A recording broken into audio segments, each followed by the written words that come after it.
This story is titled, Cousin Refused to Help Me When I Was Sick, so I stopped paying his rent. Now he's panicking. Hey everyone, before we jump into today's video, I need your help. We've noticed the channel is losing some traction, and subscribing is one of the best ways you can support us. It's quick, free, and it helps us keep bringing you awesome content. Your support means the world. Let's keep this channel growing together. Thanks so much. Now let's start the video. Alright, so let me set the stage here. I'm 28 male, living in a pretty decent one-bedroom apartment in the city. I've been here for about 5 years now, working a stable job that pays well enough to afford my own place without stressing over bills. My cousin Jake, 25 male, moved in with me 3 years ago. And honestly, I never thought I'd end up sharing my space for that long. Let me explain how this all started. Jake and I grew up in the same small town near Omaha. If you've never lived in a place like that, it's hard to describe the culture. It's tight-knit, super community-focused, the kind of place where neighbors still borrow sugar from each other and family gatherings aren't optional. When you're from a town like ours, helping family isn't just encouraged, it's expected. Anyway, 3 years ago, Jake called me out of the blue. He had just graduated from college and wanted to move to the city to pursue photography. He sounded excited, full of plans, and honestly, I was impressed. It's not every day someone decides to chase their dreams instead of getting stuck in some dead-end office job. He told me he didn't have a job lined up yet and couldn't afford a place to stay, but he just needed a couple of months to get on his feet. I didn't even think twice. I said, "Yeah, come on over. Stay as long as you need." I wasn't really worried about it at the time. I mean, I had a decent job, lived alone, and wasn't hurting for cash. Plus, Jake was family. If I couldn't help him out, who would? A week later, Jake showed up at my place with 2 huge suitcases stuffed with clothes, camera gear, and a stack of photography books. He didn't bring much else. No furniture, no groceries, not even a sleeping bag. It was just him and his dream. At first, it was actually kind of nice having him around. We hadn't lived together since we were kids, but we always got along back then. He was the kind of kid who was always tinkering with something, always curious, always full of energy. When he moved in, it felt like having a little piece of home with me in the city. Jake set up shop on my couch. He kept all his stuff in one corner of the living room and promised he wouldn't be in my way. "This is temporary," he'd say, "just until I land a gig." I believed him. For the first couple of months, things were fine. Jake was constantly out and about, hustling for work. He was sending out his portfolio, networking with other photographers, and even picking up the occasional gig-shooting birthday parties or engagement photos. At night, we'd hang out, watch movies, and catch up on all the small-town gossip I'd missed since moving away. It was actually kind of fun. But then, months turned into more months, and Jake started to settle in a little too much. He wasn't out hustling as much anymore. Instead, he was spending his days scrolling through Instagram, watching YouTube tutorials, and planning his next big move. At first, I didn't think much of it. I figured he was just in a slump. Around this time, I noticed I was footing more of the bill than I'd expected. I was paying for rent, utilities, groceries, pretty much everything. Jake would pitch in occasionally, but only when I explicitly asked. Even then, it wasn't much. If we ordered takeout, he'd offer to pay, but only for his portion. If I bought groceries, he'd say, "I'll get the next round," and then conveniently forget. Still, I didn't say anything. I wanted to believe that Jake was just taking his time to figure things out. I mean, chasing a creative career isn't easy, right? I figured he'd hit his stride eventually. Then one day, Jake told me he was close to landing a big break. He said he just needed a solid portfolio to show potential clients, but he didn't have the money to rent the props or studio space he needed. I didn't even hesitate.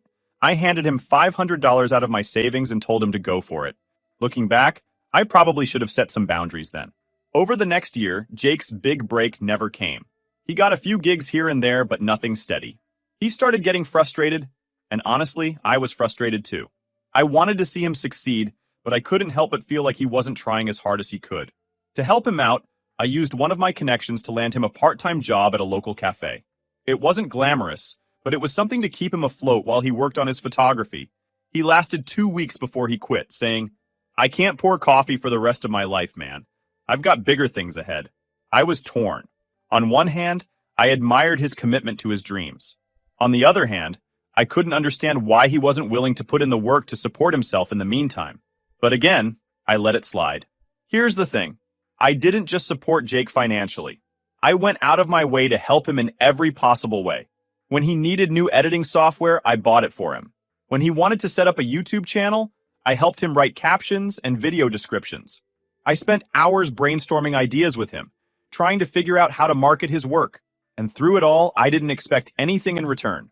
A simple thank you was enough for me. But as time went on, I started to notice something. Jake wasn't just leaning on me for support. He was taking me for granted. Anytime I asked for a favor, he acted like it was a chore. If I needed help carrying groceries or moving furniture, he'd groan and complain. At one point, I realized he'd taken over my bedroom. I was spending most of my time at my girlfriend Liza's place, so I wasn't using it much. But still, it was my room. When I asked him about it, he just shrugged and said, "Well, you're never here anyway." I didn't argue. I didn't want to rock the boat. But deep down, I knew something had to change. I didn't wake up one day and suddenly decide Jake was freeloading. It was more like a slow realization. At first, I brushed off the small annoyances. After all, family is family, right? But the thing about small cracks is that they spread, and before you know it, the whole foundation is shaky. It started with Jake's attitude.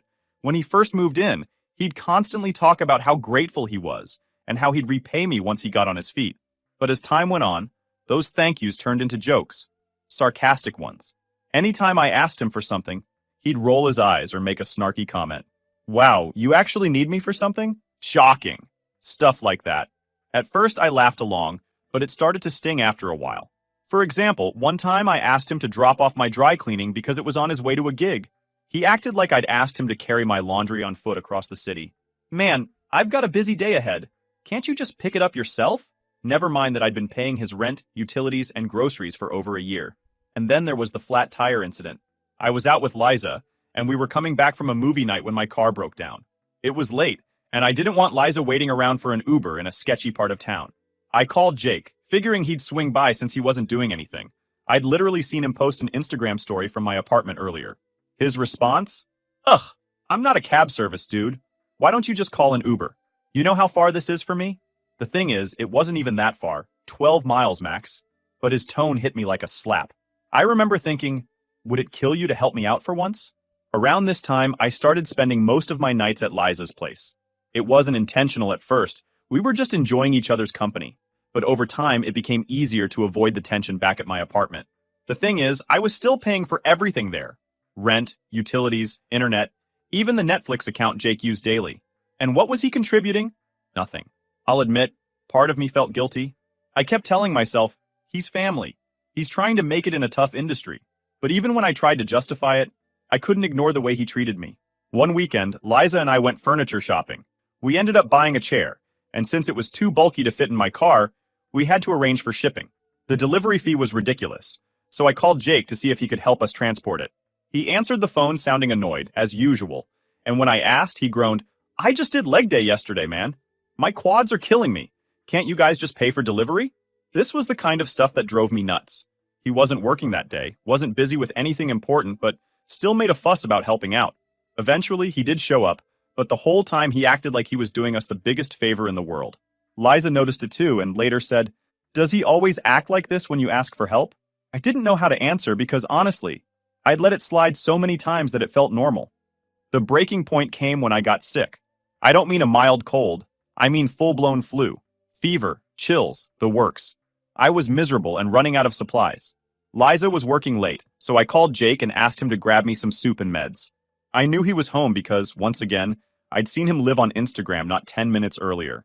He picked up the phone and sighed like I'd just asked him to solve world hunger. "Dude, I'm kinda busy right now. Can't you just wait until Liza gets off work?" I couldn't believe what I was hearing.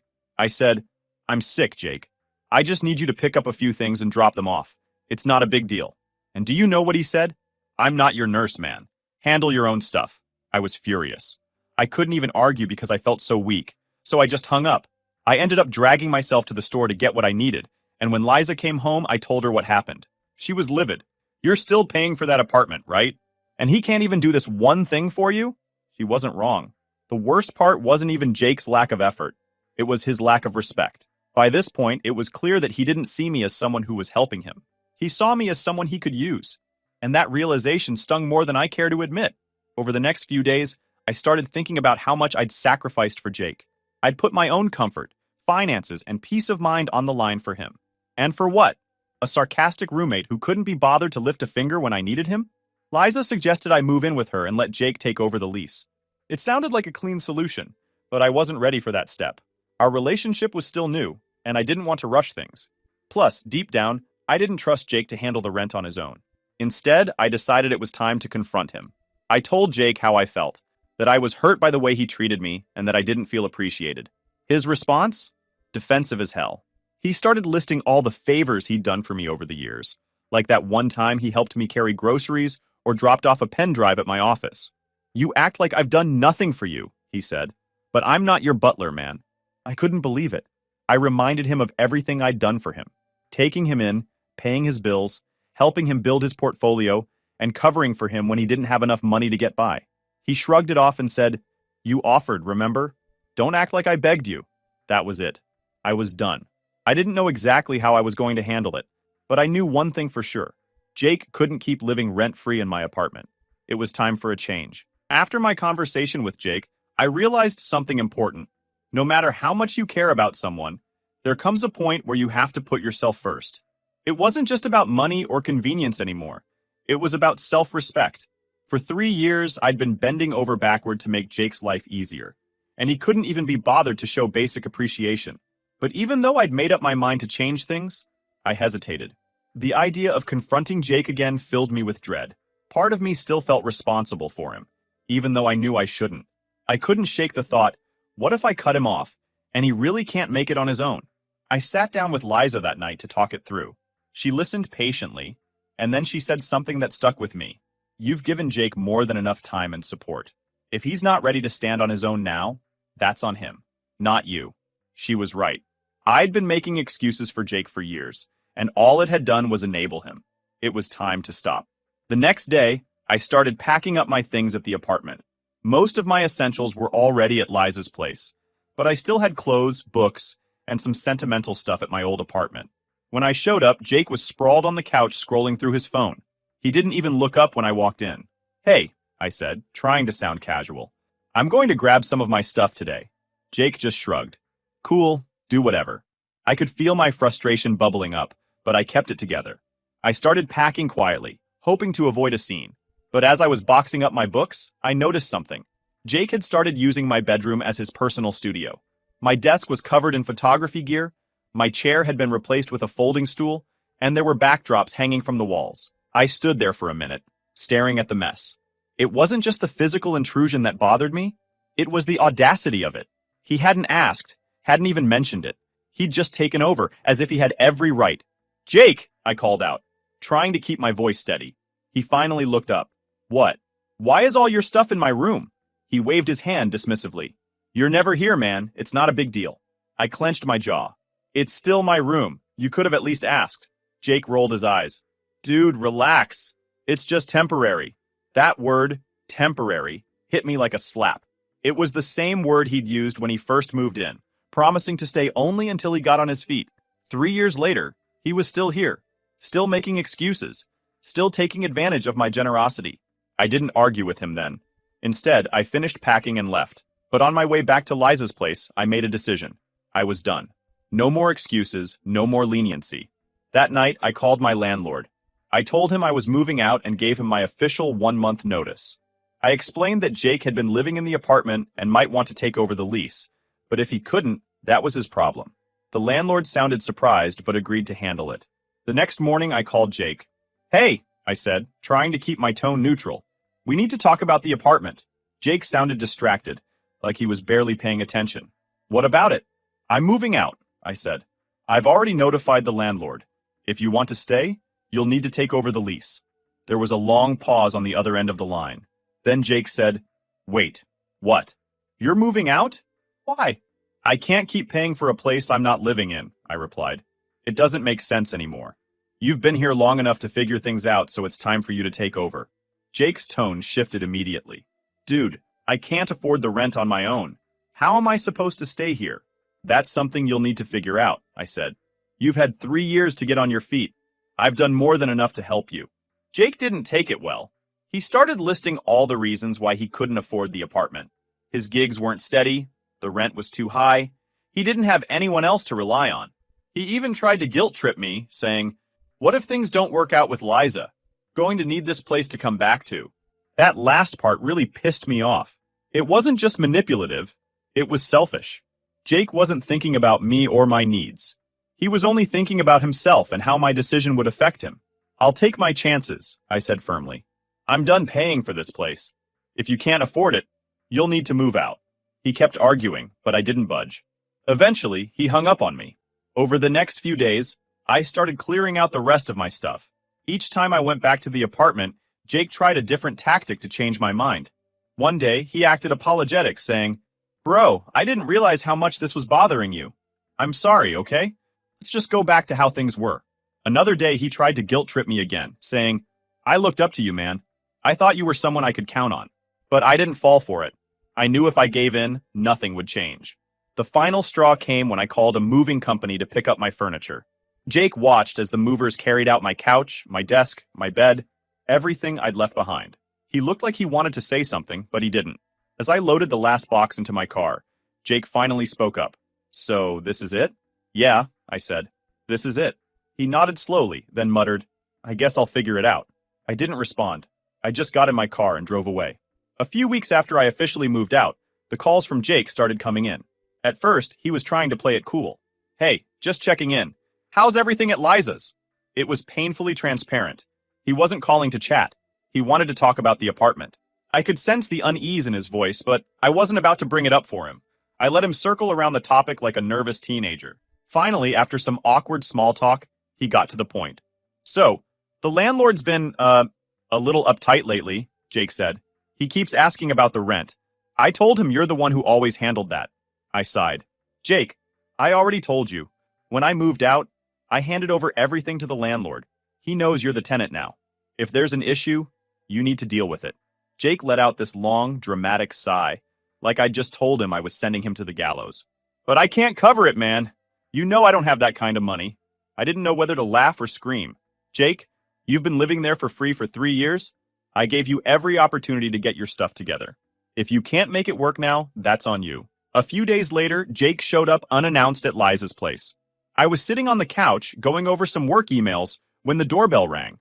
Liza opened it, and there he was, looking like he hadn't slept in days. His hair was a mess, his shirt was wrinkled, and he had this desperate look in his eyes. "I need to talk to you," he said, barely glancing at Liza. She stepped aside reluctantly, letting him in. Jake sat down on the edge of the couch, fidgeting with the hem of his shirt. "The landlord locked me out," he blurted. "He says I'm 2 months behind on rent, and he's threatening to sell my stuff if I don't pay up. I don't know what to do." I leaned back, crossing my arms. "What do you want me to do about it?" Jake's eyes widened, like he couldn't believe I wasn't immediately offering to save him. "You could talk to him. Explain the situation. He might listen to you." I shook my head. "Jake, I'm not getting involved. You signed the lease. This is your responsibility now." He started to panic, his voice rising. "But he's going to take my camera, my laptop, everything I need to work. You can't just let that happen." "Jake," I said, trying to stay calm, "you've had 3 years to figure this out.